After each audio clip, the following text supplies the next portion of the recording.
May 14th, episode 1499. 1499.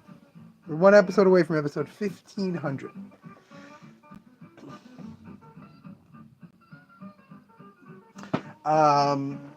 New comic book day, new single issue day.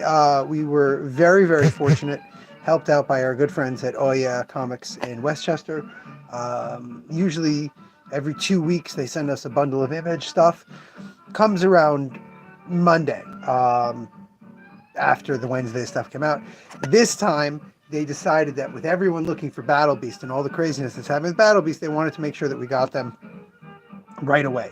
So they sent them out Monday morning, Monday, afternoon, whatever, early afternoon, and we got them today, which is great because I got phone calls and people walking in and lots of people looking for Battle Beast. So first things first, big ups to they knew. And again, if I had people asking me this and I said, oh, well, we're getting them later in the week or we're getting them next week, a lot of them would have said, oh, hold me a copy, whatever. But it was very useful. A lot of people who walked in would not have had any understanding of waiting and why we don't have it, and that Image Comics is at a different distributor, all sorts of stuff that is just not being discussed much anymore since it started. So I'm very happy and very thankful to them for getting that. So we have that. And of course, my big push for today is the new Sophie Campbell Supergirl. We'll do that in a second. So first we got Battle Beast #1 in the Invincible universe. We still have a couple of the blind bags left, and then the A covers. Limit 1 Battle Beast per customer. And then we've got the 1 in 25s, 1 in 25, 2 1 in 10s. Got the third print of Assorted Crisis Events. We've got Exquisite Corpse, which is actually the Image book that I think is more interesting of these two that came out today, but whatever. Oh, excuse me. Jeff, Godzilla, and now the latest Godzilla vs. X-Men. I will point out, I've been saying for months now, since before it even came out, that the Godzilla Versus line was a great move by Marvel, and it's definitely something that I want to stock and have on the shelf. And I honestly think there's Fantastic Four here and up in front. I honestly think we're going to be out of Fantastic Four before the end of May, which really says something about how well these have been selling. Spider-Man came out only 2 weeks ago, and it is pretty decimated. We have 50 copies of that, keep in mind. We got X-Men, same thing, 50 copies. I don't think we'll have these before, still through the end of June. The latest Fantastic Four reprint, of course, Fantastic Four #5, where the 5th member of the Fantastic Four is introduced, the super important Fantastic Four antagonist, the great, the incredible Doctor Doom. Very interesting fact about Doctor Doom that I think a lot of people don't understand. Stan Lee wrote most of his mad scientist, megalomaniacal characters the same way. They all acted like 40s and 50s, three-reeler villains, mustache twirling, refer to themselves in person, all that nonsense. Doom is one of the few characters who they've consistently kept that through all of his writing. Like Dormammu definitely referred to himself as Dormammu a couple times in the early Stan Lee written, Steve Ditko drawn stuff. But, eventually other writers were like, no, that's not going to. But Doom still refers to himself as Doom. He still uses that terminology. And speaking of the two of them, they face off in this week's One World Under Doom #4. Dormammu, seeing that Doom is Sorcerer Supreme and has gotten distracted, taking over the world, will let him in, and they come to attack. We have Ultimate X-Men 15, Absolute Batman #8, Captain Planet #1, new Captain Planet, David Pepose, who has made a great job of writing lots of licensed comics. He's doing Space Ghost as well. Writes a wonderful Captain Planet for the modern age. We've got the last, I think, G.I. Joe Silent Mission, the great Wes Craig, artist on Deadly Class, does the main G.I. Joe, Duke. We've got the new, as I said, to everyone who's been buying it, very controversial Gwenpool book. That's the A cover. This is not Gwendolyn Poole, the character who appeared about 8 years ago. This is Gwen Stacy back from the dead, coming to get revenge about Gwenpool taking her spotlight. I don't know. I haven't read it yet. Absolutely crazy. Hopefully nice and fun and silly like the old Deadpool, like the old Gwenpool series. The next Huck series in Mark Millar's now shared world between Huck, Nemesis, and all that other stuff happening at the same time. We see how Huck, his sort of take on the innocent, wonderful superhero that Superman kind of is. Continuing Albuquerque again on the art. We've got the Space Ghost Johnny Quest crossover that came out last week at Diamond. We got it on like Friday, so I put it up today. We've got Spider-Verse vs. Venomverse, the sequel to Web of Venomverse Fresh Brains and Web of Spider-Verse New Blood. Those were two anthology books showing you different Venoms and different Spider-Men, and now they will fight. As we said, Sophie Campbell's Supergirl. We'll discuss that in a second.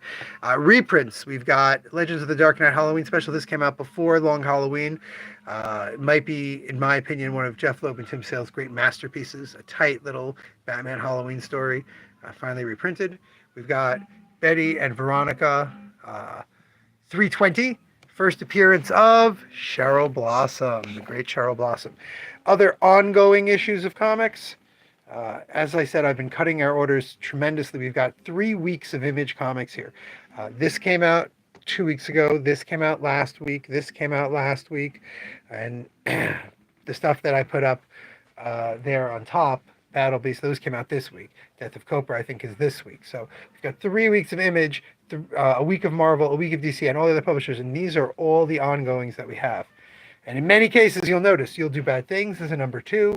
Red Sonja Attacks Mars is a number 2. Plague House is a number 2. They're all books that we got a lot of the number 1 and are seeing if people want the number 2.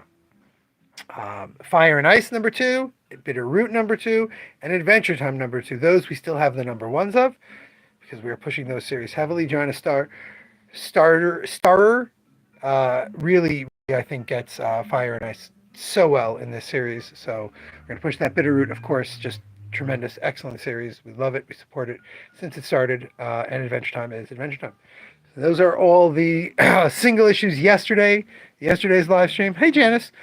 We looked at a whole bunch of new graphic novels, 18 new graphic novels, many of which I think are very, very exciting, including, of course, I'm going to mention it again, Tamara Pierce's Song of the Lioness, one of my favorite fantasy series, now adapted into graphic novel. But let's talk one more second about Supergirl. Why is Sophie Campbell's Supergirl so exciting?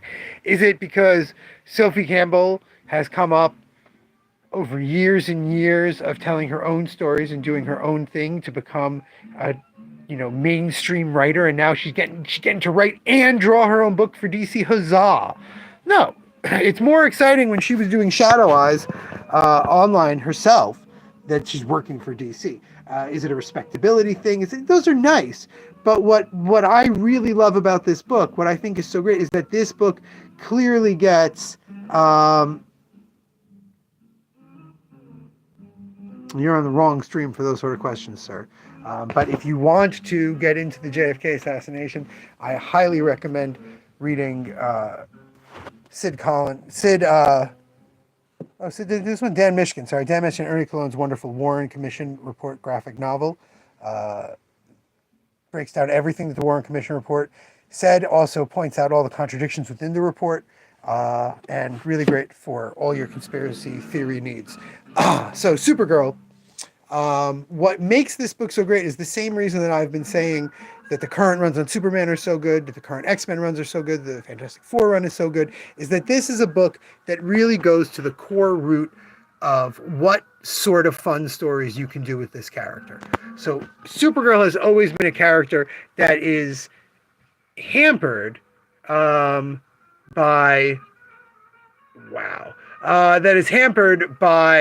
being Superman's cousin. The big thing is she's Superman's cousin. So most stories that try to tell good Supergirl stories need to move her away from Superman. The tremendous Supergirl Woman of Tomorrow, which is getting turned into a film, has her out in space.